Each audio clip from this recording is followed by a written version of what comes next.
Hello, today I will tell you a story about, related to my enterprise culture and business in the world class, okay? So let's begin. Last week I met a guy that had a time machine basically, okay? And the thing is that he stayed too long in the past, right? With the dinosaurs and all of that stuff. Um, and he wanted me to update him with the information, right?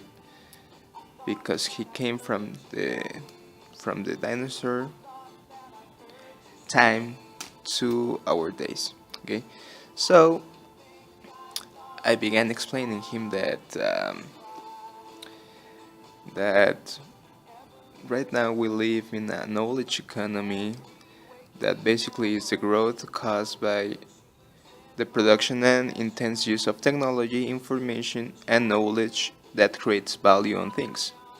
Okay, and he explained me the evolution until the industrial revolution because he was traveling, right? So he explained me that first it was a primitive economy, and it was based on on the hunting of animals, right? For example, there you go, the image, right?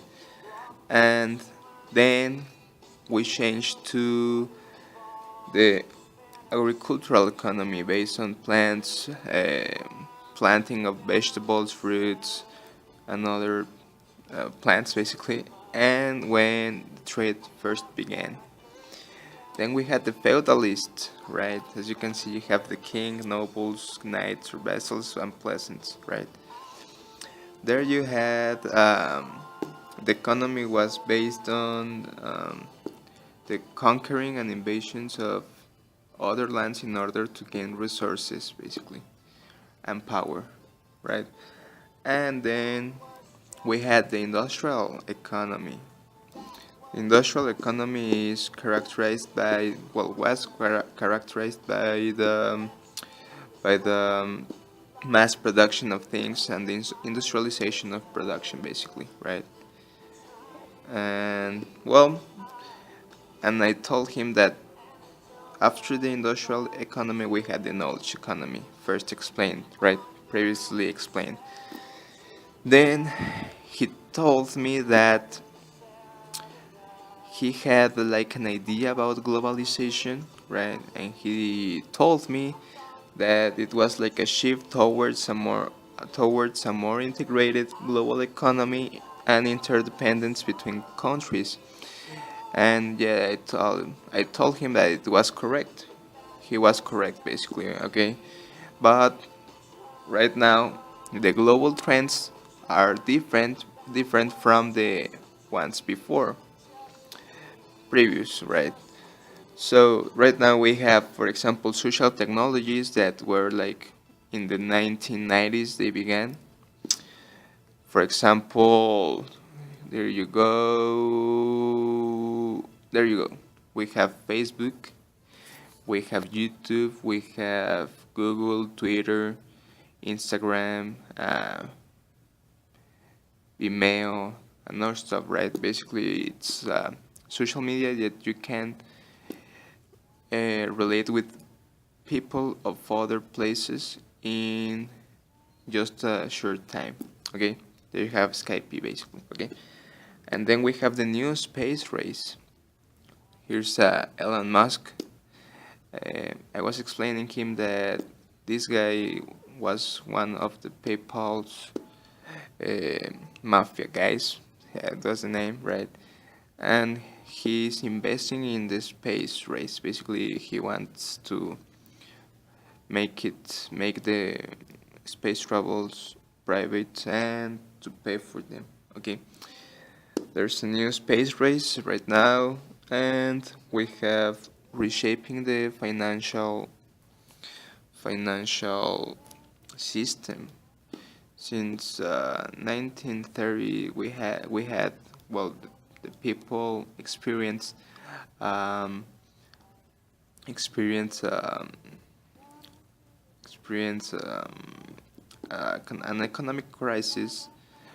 Since then, the financial system and economic system are changing continuously in order to have a better performance, right? Then he asked me about,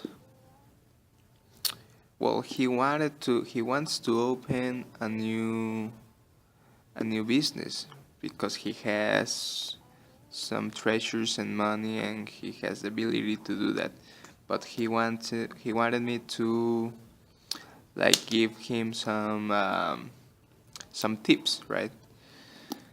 And I told him, well, what what type of economy, what type of business do you want to establish? And he told me something related to, um, I know, exports and imports of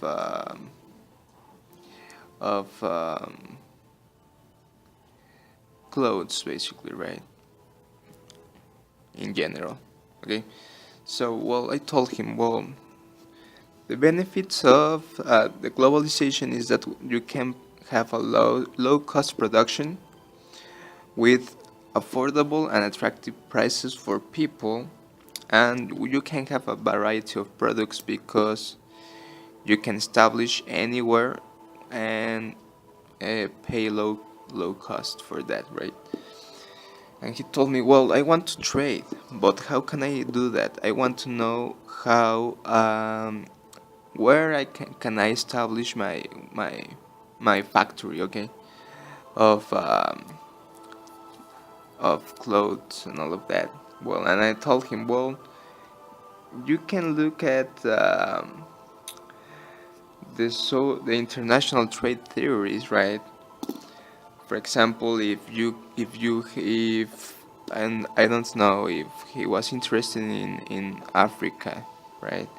Well, Africa can have like uh, I don't know, comparative advantage over other countries due to their low wages. So and little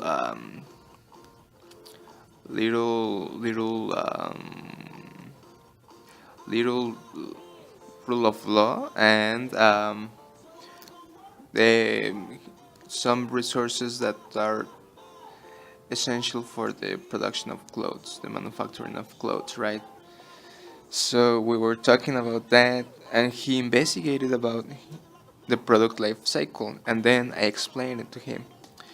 And the product life cycle is a theory in which the innovator becomes a consumer. And I gave him the example of Xerox, the printers company. They innovate and then they made the printers smaller and better for domestic use. But then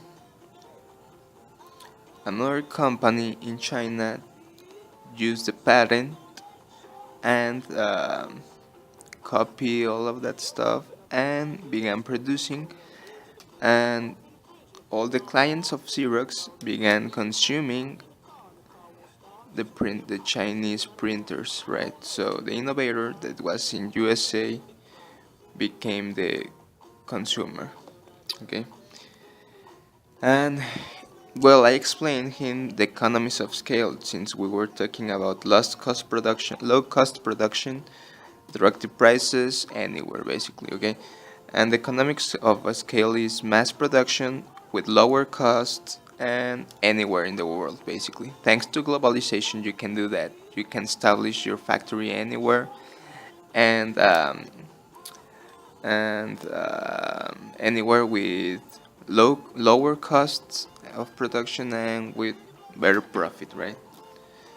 With mass production, and it was better for him due to the you can see the mass production due to the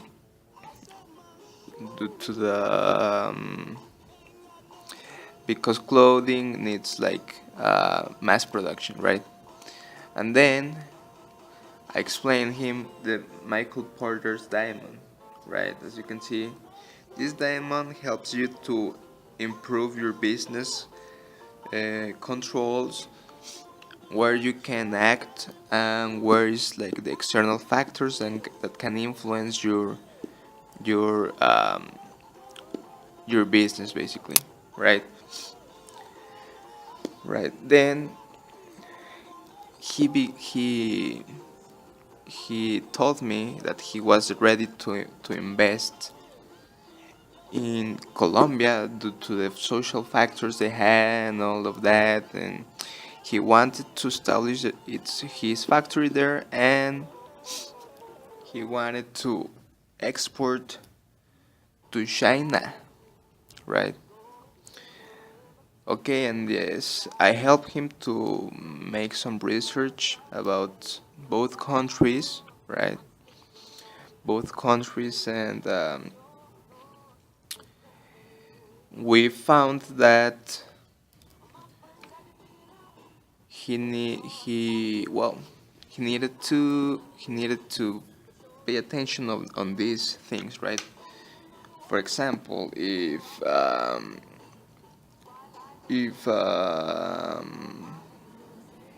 if he wanted to export to China or Japan, he had to take in mind all of the tariffs, right? The trade policies instruments, like for example the tariffs, like some taxes that the the importer or the company pays in order to penetrate the market basically, right? You can have some quotas in the country. For example, I don't know, China might tell you, um, um, well, you can import 45,000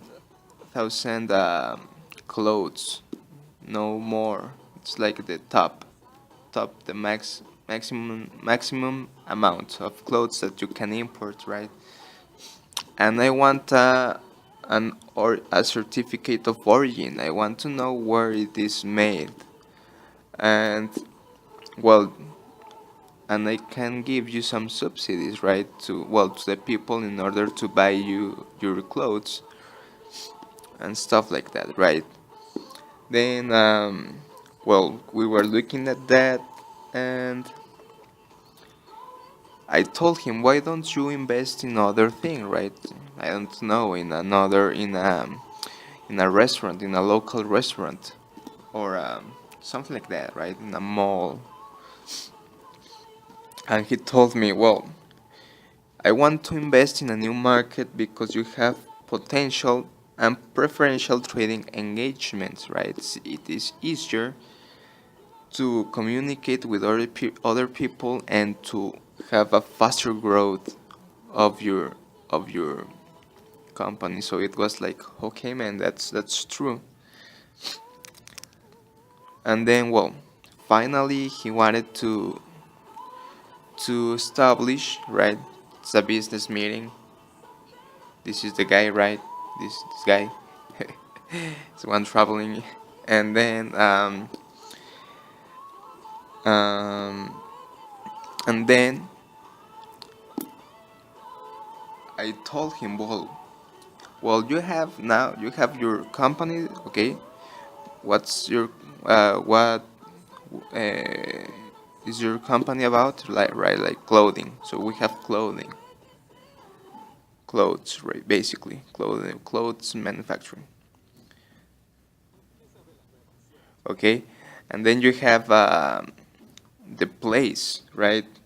Based on the tariffs, the trade policies instruments, right? The international trade theories, right? And thanks to globalization, he chose Colombia to manufacture and Japan to export to, and to export to Japan, to export to Japan. Okay, and then I told him, well, I told him, now you have to look up to the to some to an important aspect of the business world, ethics, ethical dilemmas, and some issues, right?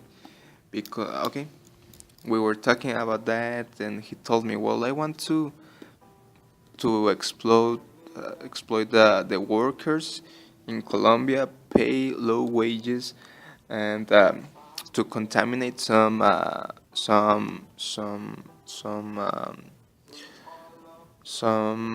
rivers in order to have a better production, lower cost, more profit, and well, basically that's the main reason, more profit. I told him, well, what about the people and the ecosystem that surrounds you? He told me, well, that's true. What can we do? And I told him that's an ethical business dilemma, right? If I want to make more profit, or if I want to damage or influence on something that surrounds me, basically. And I told him, well, there are some cases, for example, Nike, um, another company, Siemens, Volkswagen, right, that had some ethical issues, and basically they were attempting to damage the human rights, the basically the ecosystem and all of that, right? So there are some issues and ethical dilemmas. After he was thinking about that, he he agreed in make the process, the manufacturing in the most ethical way, right? Like having controls over the the debris, right? Another like all the the workers, like they needed to have like social medical insurance and those like that, right? And a fair wage and fair working hours. After that,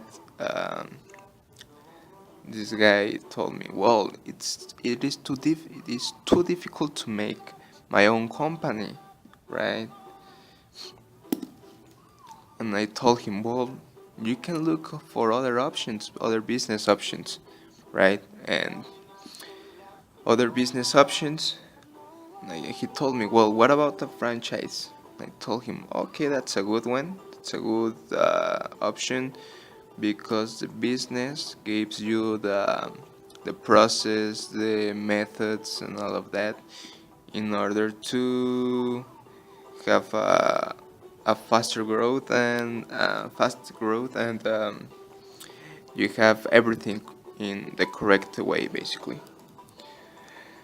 And I told him, well, since you mentioned that, I will tell you that those are some entry forms, right?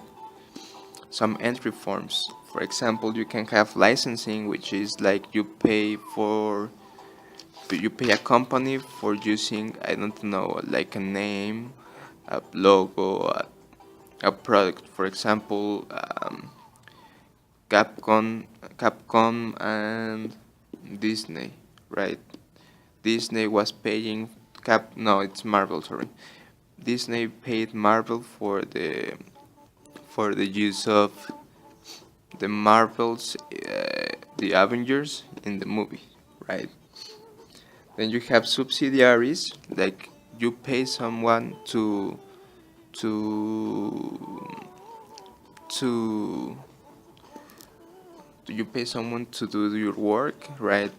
with lower cost, basically. Like in a local company, you have the franchises. It's like they give you the process, the method, and the way you can do that by, and you must pay like certain amount, and you can have like joint ventures or acquisitions, right? Acquisitions, basically you buy a company, and joint ventures are like you can you can join with another company to make a third company. And well, we were talking about that. He was like really confused, and basically he decided for the franchise. Okay. Finally, when we were like having all the things like all together, right? All things together and right,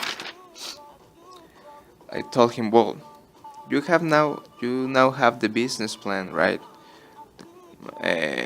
You want a franchise because it is easier than the manufacturing of clothing, right? And you have the money, you have the information about tariffs, taxes, quotas, and certificates of origins of the products and the country you want to invest in, right?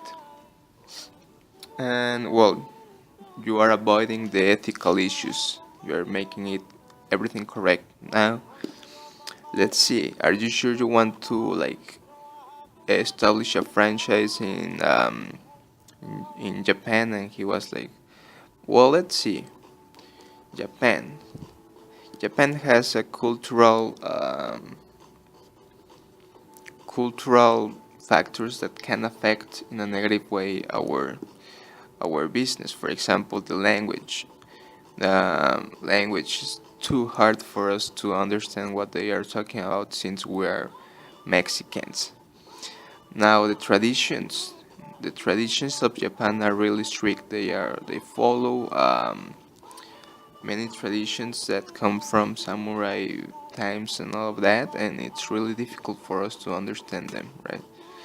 Plus, they focus in the spiritual things instead of the material things, right? So it's like it's they since from here we are having like a bad prospect, right? And the religion, well, religion it doesn't matter a lot. He told me. Okay, now what about the geographic factors? I told him geographic factors, right? So we have here it's Mexico, right? And Japan is over here, I think, something like this, right? In this part, it's like right. So I told him it's too far. It's far away, right? It's farther than other country in Latin America. He told me, well, yeah, but well, that doesn't matter since we have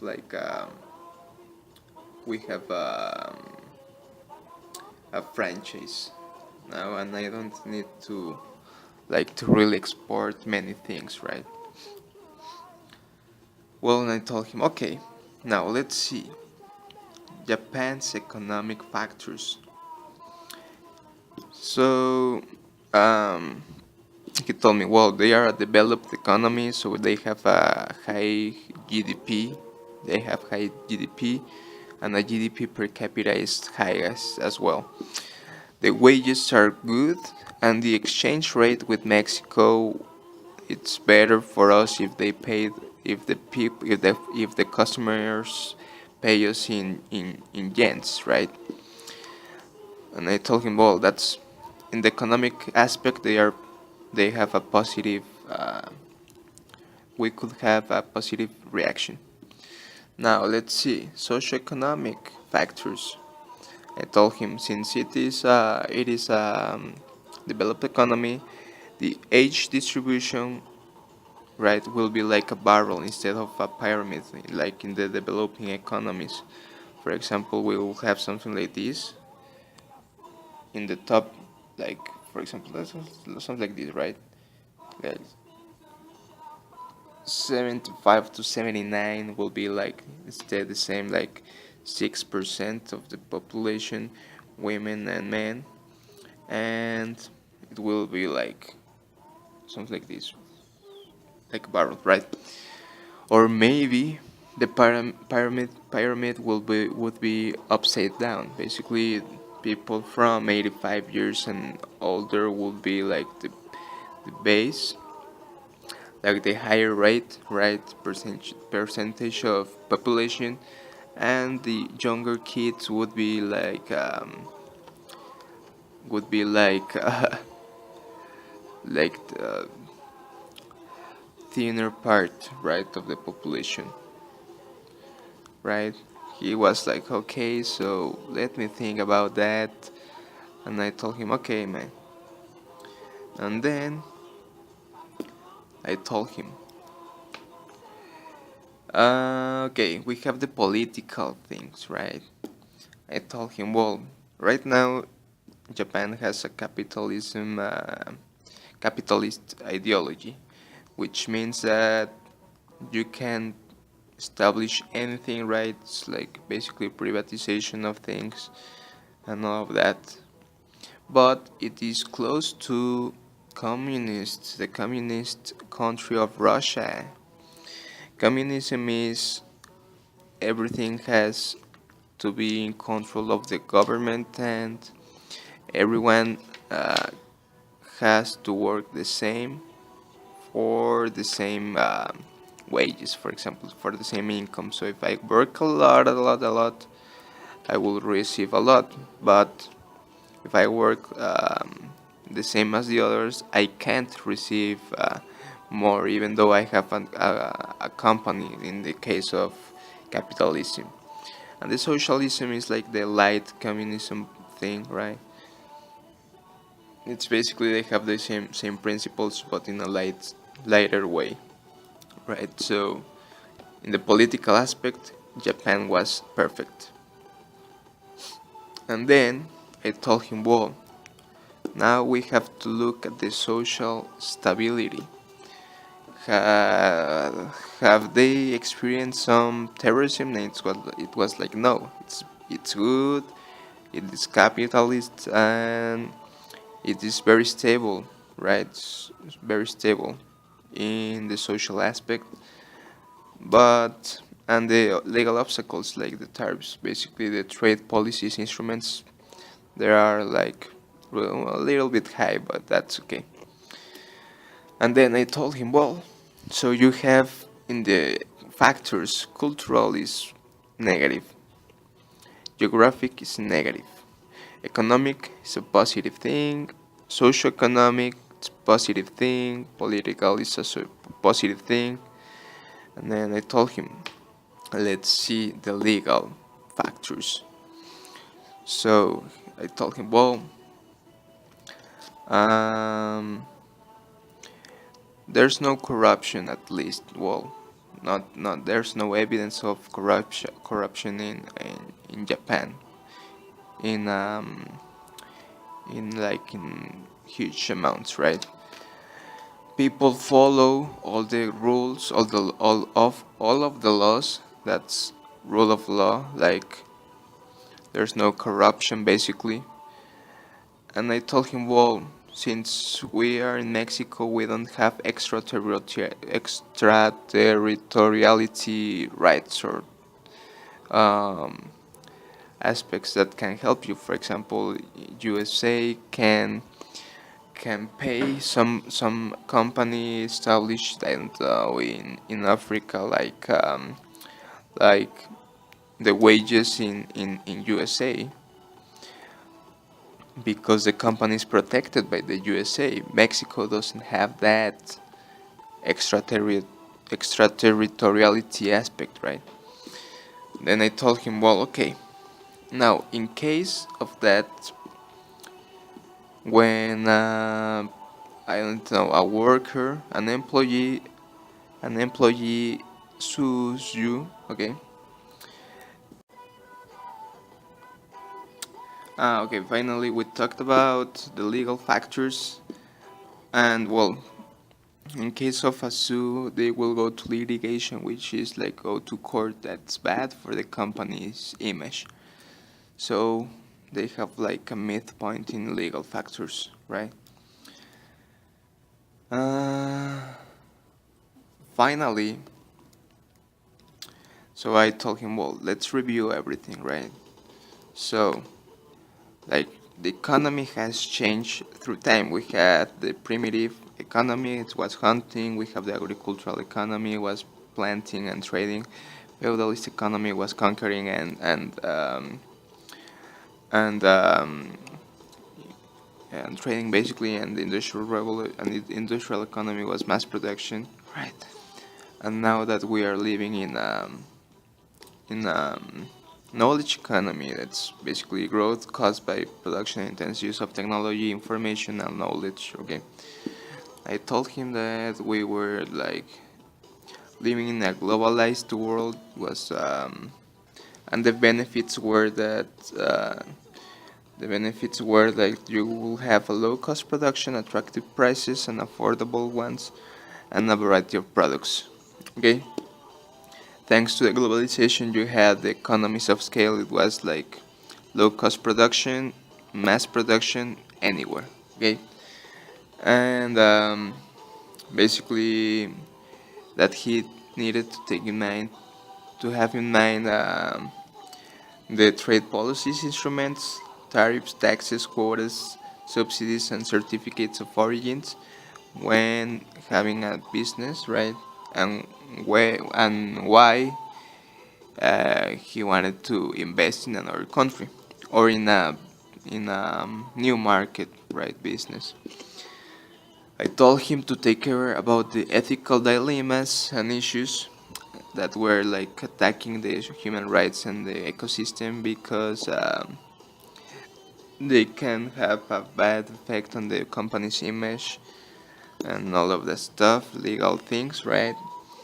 And if he wanted to change his mind into another and an easier way to enter to a new market, it will be by licensing, entry forms, licensing,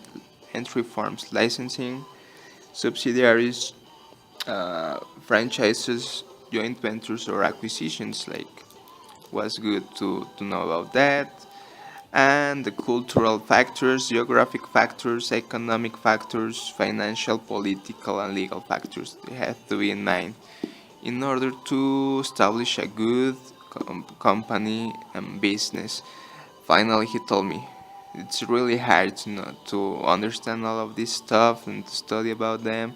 So I will go back to in time where the things were easier, and I was like, okay, man. And that's my story. Thanks.